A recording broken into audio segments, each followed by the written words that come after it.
Yes, today I'm going to shift to something completely different. Today is going to be about Tudor, Stuart, mostly Stuart I guess, ideas of keeping clean and hygiene and related things to that.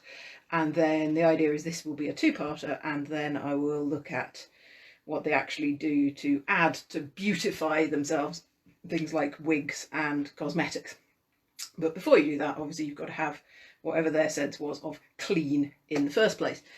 Now, famously, of course, these are not people that go in for bathing a lot. Queen Elizabeth famously, allegedly, it's apparently in some letter that a Venetian ambassador wrote, said that she bathes once a month whether she needs to or not. And that is probably quite reasonable, and of course that's royals doing that. For most people it is just way too much effort to get some sort of container and to get it waterproof and lined and to heat up enough water to be able to do it. You're just not going to bother.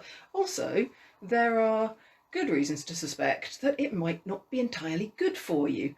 The idea would be that bathing and the hot water would open up your pores, and once your pores were open, then any bad stuff in the atmosphere, any miasma, the disease that's caused by bad smells, they would say, would be able to get in through those pores. So you'd be more likely to catch a disease that way. And also, of course, your humoral balance might not be such that having hot and wet applied is a good thing anyway. There are some people for whom that would be absolutely the opposite of what they would need, allegedly, for their health anyway. So you've got two very good things going on there. The disease one, of course, increased a lot when syphilis hit the country in the 16th century, because it very quickly appeared that a major place for the spread of syphilis was the bathhouses of Southwark, because they were all also brothels. But a lot of people saying, oh, well, you know, I just went and visited the bathhouse and now I've got this problem, dear, and it was only a bathhouse, after, honestly. So that increases the idea that possibly bathing causes disease. On the other hand, potentially whatever's wrong with you could be improved. It could expel bad humours. If you happen to be suffering from being too cold and dry, in humoral terms, then actually adding hot and wet is a good thing. So potentially it can be medicinal. And the thing that Elizabeth's saying there about doing it whether she needs to or not is actually not a comment on whether she smells or not. It's entirely, she's going to do it once a month whether the physicians advise that she should for medicinal purposes or not. She's going to do it anyway. So yeah, that's often slightly misunderstood. There is a sense also that you can use it for a sort of spiritually purifying reason. It's why nights, the evening before you are knighted, you have to you do this long vigil and then you bathe and you put on this white clothing, and it's all part of a purity thing as well. But if you are, like Elizabeth, able to afford to do this once a month, you would have this wooden tub with a cloth lining, hot water, generally a silk canopy around it, because you've got to keep out the drafts. Very important that you don't get cold on your top half while you're getting hot on your bottom half. That's going to confuse the body. Probably some sort of big sponge layer to sit on, because it's still a sitting bath. Servants to sponge you down. Possibly a musician to play while you're doing it. Maybe some light nibbles while you're doing it. It's all very, very civilised. The only people who get bathed quite a lot actually are babies, because you don't need very much water. You don't need to heat up very much water to bathe a baby. Also, babies are, you know, sticky balls of mess and dirt. So it's a very good thing to bathe them quite often. And the rest of the time, the way you keep a baby clean is to wrap its linens up with lots of rose petals and salt and hope that that will kind of deal with whatever's going on in there. But, you know, people who are doing mucky jobs, they'll dip in a stream every day if they can. People do go dipping in rivers. In 1571, the Vice-Chancellor of Cambridge University forbids students from going into pools or rivers, whether to swim or to wash, which kind of suggests that is something they're regularly doing, certainly in summer where it's warm enough. It's nice to, you know, go in some water. They also, some people said that bathing in salt water, if you lived near the sea, would get rid of parasites, and given that lice and so on would have been quite a big problem back then, that's got to be a good thing. Towards the end of the 17th century, you also get a resurgence of kind of ideas of things like steam baths.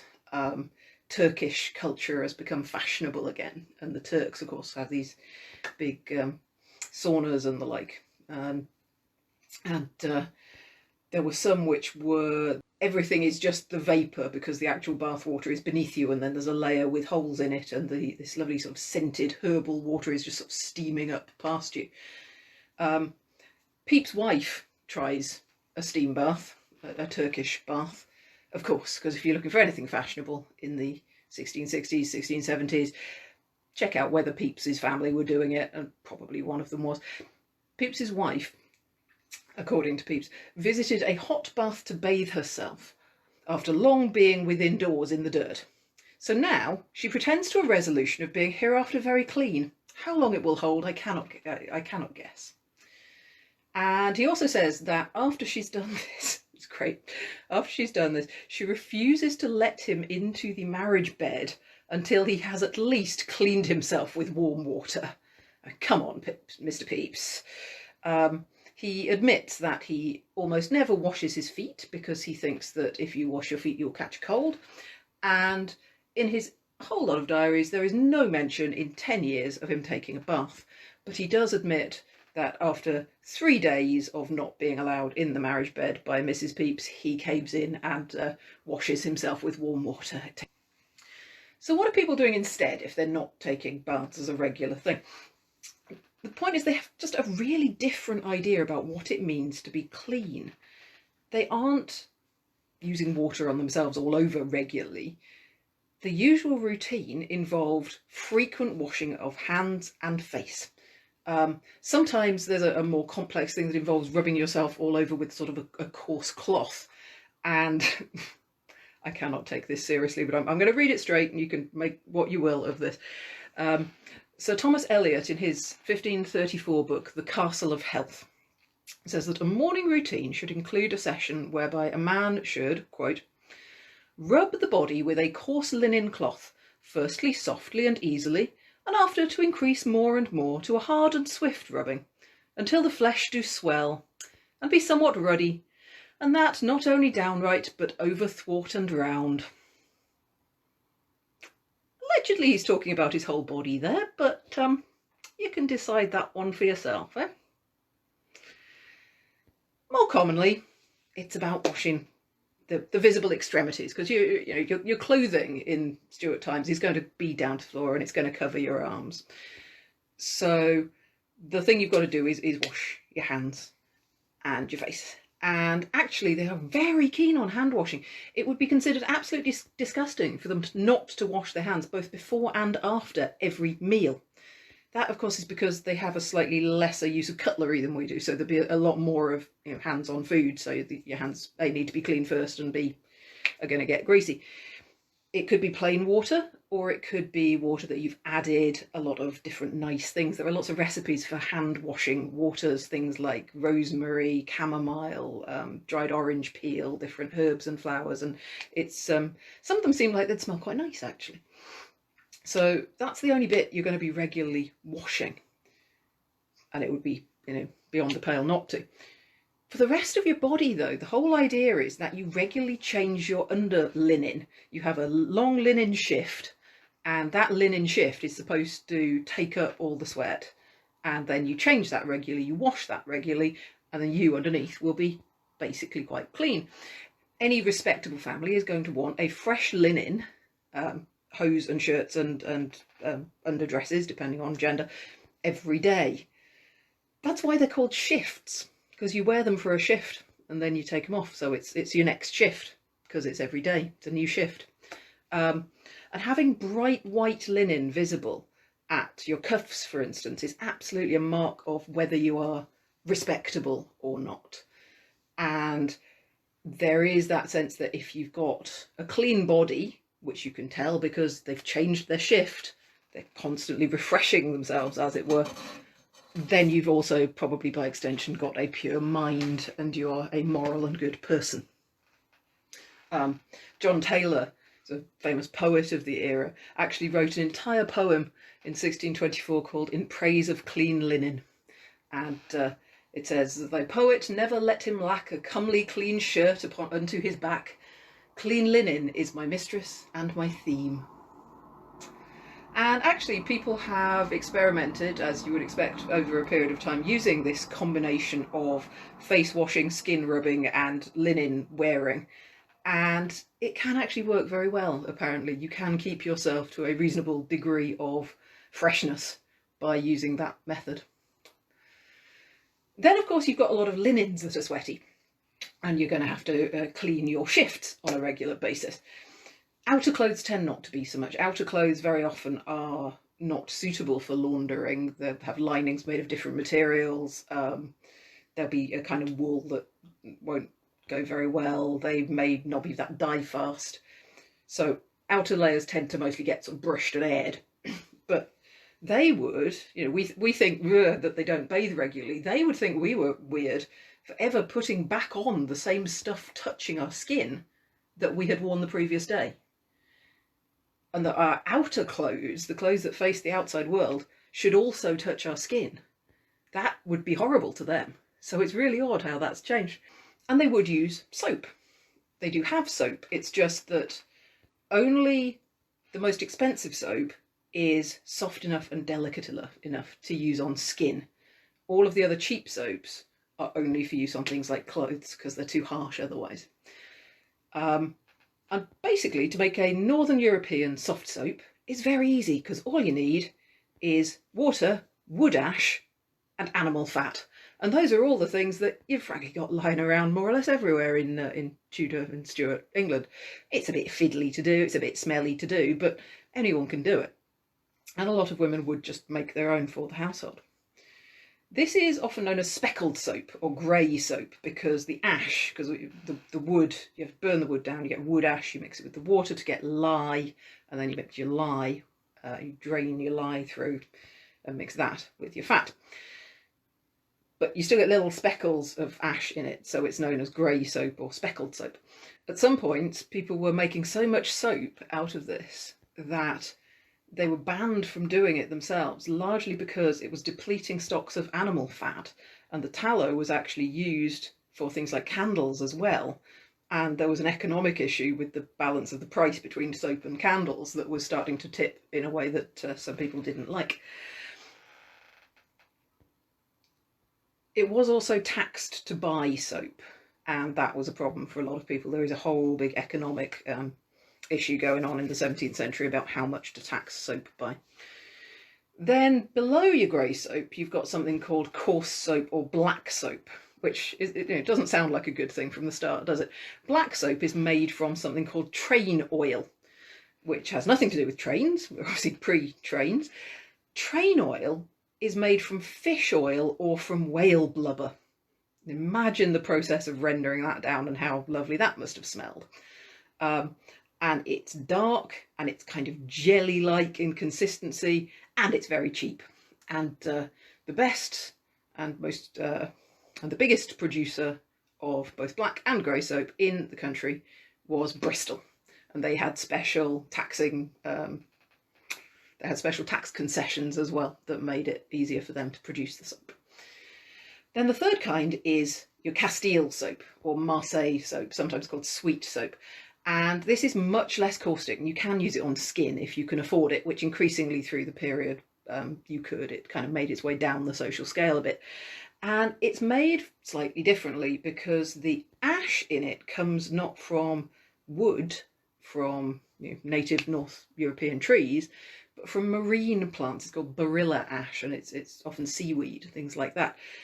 And the other ingredient isn't animal fat, it's olive oil. Hence it coming from the Mediterranean. And if you do that combination, you end up with sodium hydroxide, not potassium hydroxide. So it's actually a completely different chemical formula.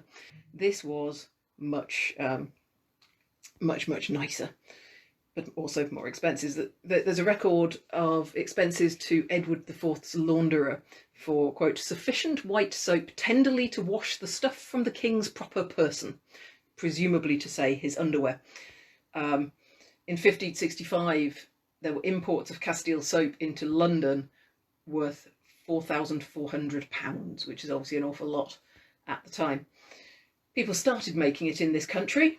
There was a patent put on it, but again, taxes started getting involved. In 1636, it was decreed that the only soap manufacture at anywhere would be very close to Westminster and down in Bristol.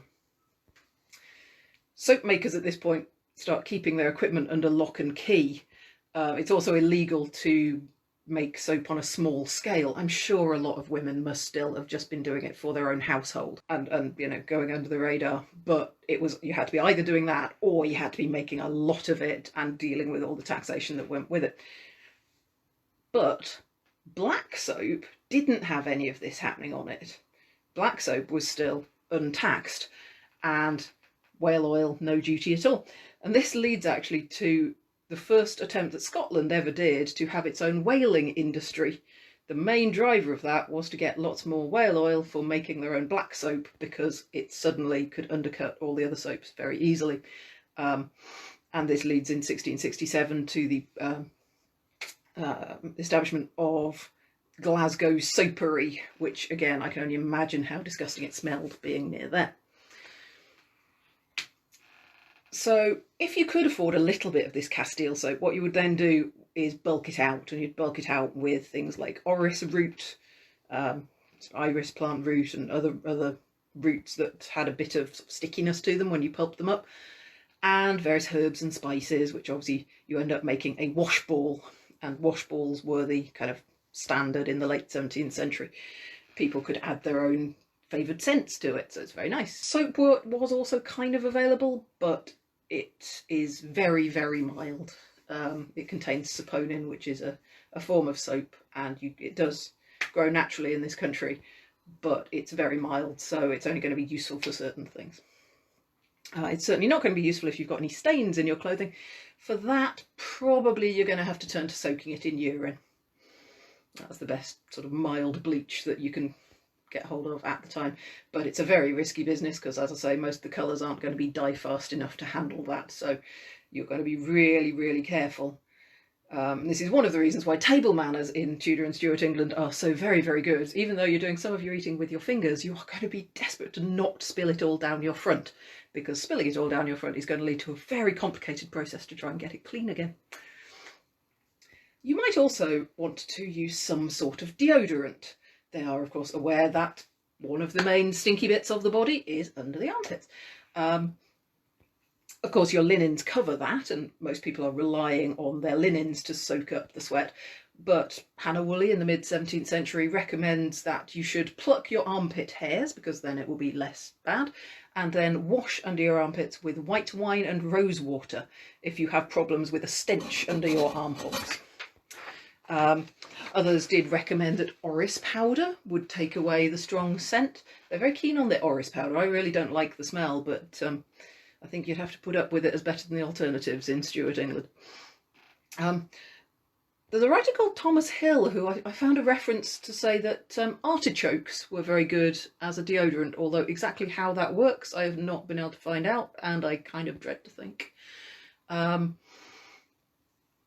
Other suggestions involve a water that's been mixed with chamomile and alum, and the alum would actually have worked. I suppose you try enough different things, one of them will, but alum is still an ingredient in modern deodorants now sometimes. But of course the main thing you're going to do is look at the balance of your humours and try to sort that out, because anything that is excreted from the body, that comes out of the body in any way, is a sign of what's going on inside. So if you have particularly stinky sweat, that's because something is coming out of your system, and you need to look at it from a medical point of view. Anything coming out of the body is primarily a medical issue for them. You could just try and cover it up, of course.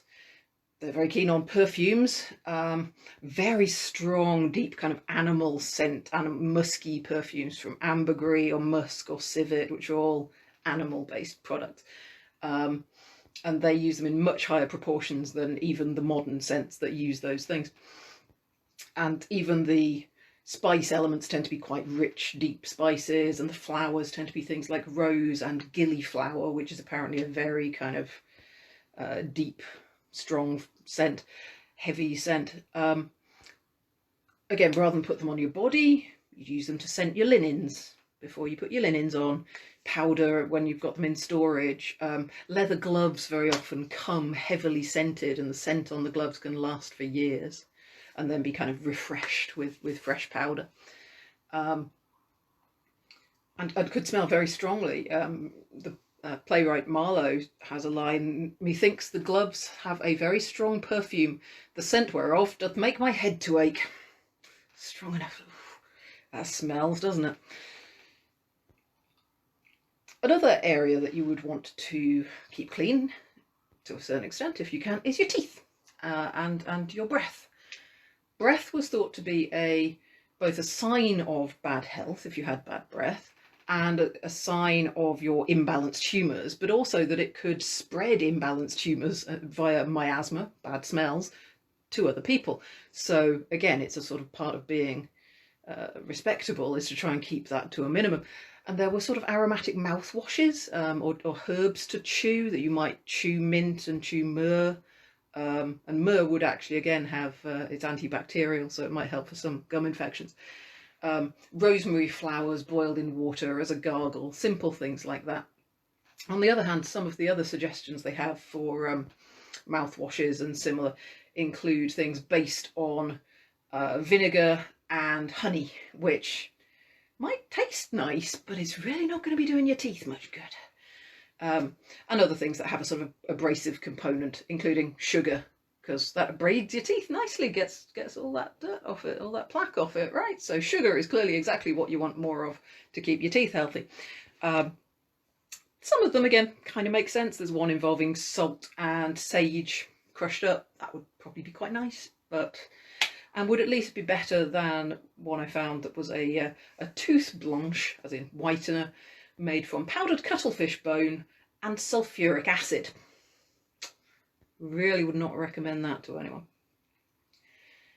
As for actually cleaning the teeth, they have a tooth cloth,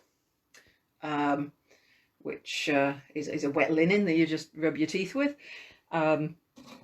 Certain occasional uses we've seen of a sort of fibrous root, where you kind of pound the root out to make it a bit fibrous and then kind of rub that on your teeth. But toothpicks are more commonly available. Things like quills and also small bones, like bird bones, could be used as little quills as little picks to get between your teeth. Toothbrushes are a new and not very common thing in the late 17th century. The first reference we have is in 1649, where somebody writes to Sir Ralph Verney asking him, because he's visiting Paris, so it's a letter to Paris, asking him to find out more, please, about the little brushes for making clean of the teeth, most covered with silver and some few with gold and silver twist, together with some small boxes to put them in. So we don't know what shape those little brushes for cleaning the teeth are, but something is being used in Paris in 1649. The word toothbrush first turns up in 1690, but they don't really come into fashion. They're not used a lot. They don't catch on for another century or so after that. So it's just a one-off thing, really. Thus, of course, a lot of people have a tooth or two missing or more. You could get cork pads to kind of fill out your cheeks to disguise the fact a little bit. One German observer says that all Queen Elizabeth's teeth are black because of the amount of sugar she eats. People knew even then that sugar ate away at your teeth over time. To divert very briefly into dentistry, because I just found this one out just now, she managed to avoid having any teeth removed until she was well into adulthood.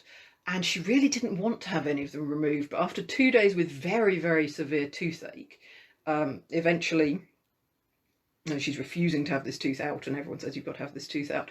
There is a story that is contemporary that the Bishop of London went to her and said, Your Majesty, I have very few teeth left, but those I have, I am happy to give to your service. And he allowed one of his teeth to be pulled out first, even though it was perfectly healthy, in order to demonstrate to her that there was nothing to be scared of. And I'm not sure if that's really sweet or really horrifying, or somewhere between the two, especially if, as he said, he didn't have that many teeth to start with. There's You know, there's a limit to how far sucking up to your queen should go, and I suspect that's a little beyond it. And finally, of course, you have your skin products. And these definitely have a kind of crossover between what's medical and what's cosmetic. The same ingredients, sometimes it's not clear whether the point is to reduce damage in a medical sense or how much of it is to just look better. It's a very fine line even now. What is clear is that a lot of people at the time would have had more blemishes than we do, both in a sort of scarring sense and also because pretty much everyone in Stuart England will have had smallpox. And we know from descriptions of criminals, there's a list of criminals with proper descriptions to sort of distribute around the country to try and find these people from about 1700. And you can see on that 1/10 of them are quite severely scarred from smallpox. So unless we have reason to think that smallpox scars means you're more likely to go into a criminal life, we can say that, that's common across the population. And a lot of people aren't going to want to show that. And we'll see more of that next week when we look at some of the makeup that people are using. But they'll also be trying to sort of medically reduce the appearance of the scars. And some of these things are very simple recipes that have been around forever. I make a galenic remedy that involves, basically, it's just an oil and beeswax. And because it's a Roman one I'm doing, it's olive oil. But up here, stick in some tallow, you have exactly the same principle. All you need is some fat and some beeswax, and you end up with something that is a very good moisturiser.